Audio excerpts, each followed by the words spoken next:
Hello students, so we are going to discuss the today's topic, that is the parturitions and lactation period. This is the last topic of chapter 3, that is the human reproduction. Class 12, these all topics are very important. You have to study the all topic very deeply. So you will only understand each topic when you study all the previous topics. So then you understand all the topic. So class 12, I request you all see the previous videos, and if you have any doubts, please ask me in comments box, because each and every topic you have to understand, because you are going to give the board exams. So this is the last topic, that is the parturition and lactations. Before that I taught you the previous topic, that is the fetus development, and also the pregnancy and embryonic development, and then fertilization. All this topic I have discussed you. Now I am going to just discuss the last topic, that is the parturition and lactations. So I have taken all the points from your NCERT books. These all points are from your NCERT books, so this is very important points. So what is gestation periods? You have to understand the gestation period. Gestation period क्या होता है? वो period, the average period, जब एक बच्चा पूरा 9 month mother's के uterus में डेवलप होता है, ये पूरा जो 9 मंथ का पीरियड है, 9 मंथ 4 डेज, ये पीरियड को हम लोग क्या कहते हैं? Gestation period. And if you want to write, just write the average duration of pregnancy is called a gestation period. In humans the gestation period is of 9 month. यानी एक human में 9 मंथ का गेस्टेशन पीरियड होता है. तो इसका मैंने बता दिया ये क्या होता है, एक एवरेज ड्यूरेशन होता है प्रेगनेंसी का. Now what is parturition?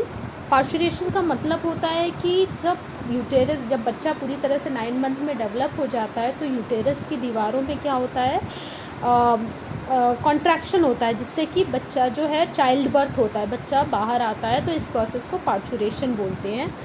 ठीक है. So if you want to write the process of childbirth by which the fetus is expelled or delivered due to the vigorous contraction in the uterus. मतलब uterus में जब बहुत ज़्यादा contraction होता है तो चाइल्ड बर्थ होता है. चाइल्ड बर्थ, जो फीटस होता है वो बाहर आ जाता है, उसकी डिलीवरी हो जाती है. तो इसको हम लोग क्या कहते हैं? Parturition. Now a fully developed foetus and the placenta induce parturition. यानी जो बच्चे का जो पूरी तरह से जब डेवलप हो जाता है और प्लेजेंटा, दोनों पार्चुरेशन में पार्टिसिपेट करते हैं. और जिसकी वजह से जब पूरी तरह से बच्चा डेवलप हो जाता है, प्लेजेंटा फीटस दोनों मिल करके जो यूटेराइन वॉल है ना, उसमें एक प्रेशर क्रिएट करते हैं, एक रिफ्लेक्स एक्शन देते हैं, जिसको हम लोग क्या कहते हैं? फीटर इजेक्शन रिफ्लेक्स, जिसकी वजह से मदर्स में पेन स्टार्ट हो जाता है. ठीक है. द ट्रिगर, इसकी वजह से ये जो उनमें रिफ्लेक्स एक्शन ये देते हैं दोनों, तो इसकी वजह से जो ऑक्सीटोसिन हार्मोन्स का रिलीज़ होने लगता है ह्यूमन्स, मदर्स के पिट्यूटरी ग्लैंड से ऑक्सीटोसिन हार्मोन्स निकलता है. ऑक्सीटोसिन क्या करता है?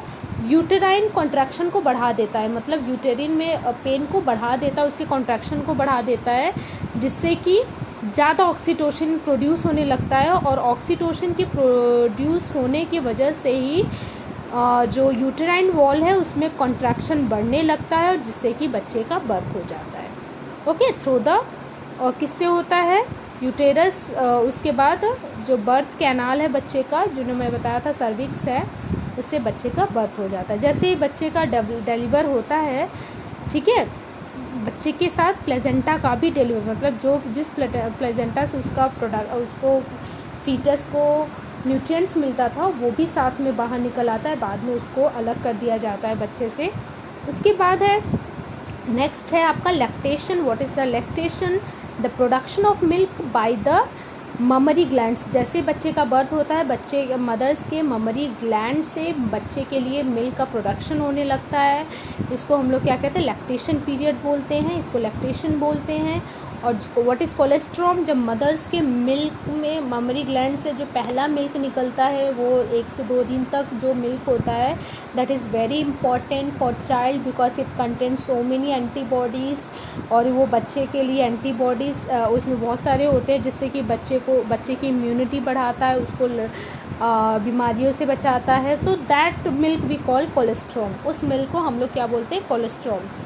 Okay, colostrum is not only for mothers. If any animals giving birth of their child, and after that first milk is also called colostrum, that is very helpful for their child and all, as well as others also, because they reduce the disease. Okay, so this is the topic of your class 12 last topic, and if you not understand, please ask me, and each and every topic I have discussed very smoothly. If you want to see other videos, previous videos, so you can understand all the topics. Okay class, thank you.